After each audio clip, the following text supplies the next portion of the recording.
lecture 4 ওকে লিখো আজকে আমরা শিখব হচ্ছে বাক্য খুবই সহজ লেকচার আজকে বাক্য মানে সবাই জানো পাশাপাশি কয়েকটি শব্দ বসে যখন মনের ভাব প্রকাশ করে তখন তার নাম কি হয় বাক্য হয় সবাই লিখে ফেলো গঠন অনুসারে বাক্য তিন প্রকার গঠন অনুসারে বাক্য কয় প্রকার তিন প্রকার তোমরা এটা ইংলিশে পড়ছো সিম্পল কমপ্লেক্স কম্পাউন্ড বাংলায় বললে সরল যৌগিক আর জটিল লিখে ফেলো আমি যেরকম লিখি তোমরা এরকম লিখবে সরল বাক্য তারপর হচ্ছে যৌগিক বাক্য তারপর হচ্ছে জটিল বা মিশ্র বাক্য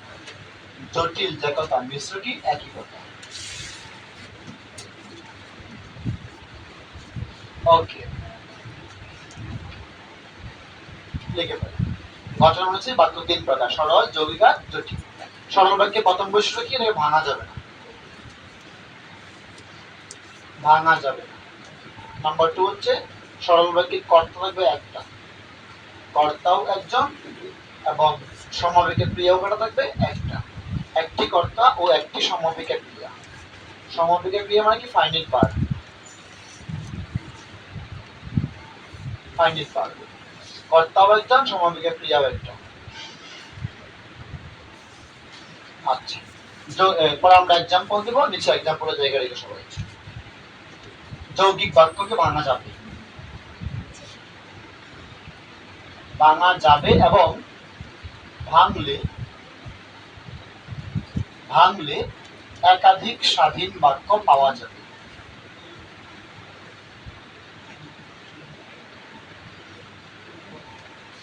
ভাঙলে একাধিক স্বাধীন বাক্য পাওয়া যাবে এটা হলো বৈশিষ্ট্য তুমি চিনবা কেমনে আমি একটু তোমাকে এই ক্লুটা দেখাই খুবই সহজ ও এবং আর বরং কিন্তু কিংবা তবে তাহলে ইত্যাদি ইত্যাদি কনজাংশন থাকে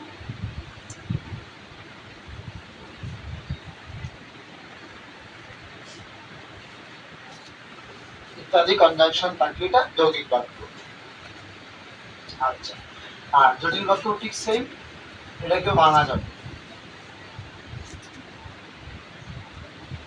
যাবে এবং ভাঙলে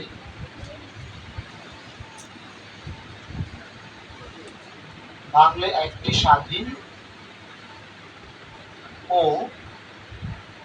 একটি পরাধীন বাক্য পাওয়া যাবে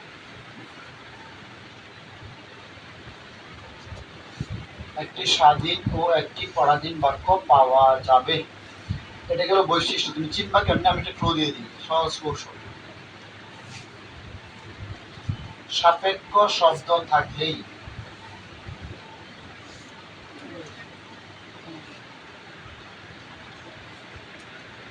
সাপেক্ষ শব্দ থাকলেই জটিল বাক্য তোমরা কাইন্ডলি এই কয়েকটা কথা লিখে দাও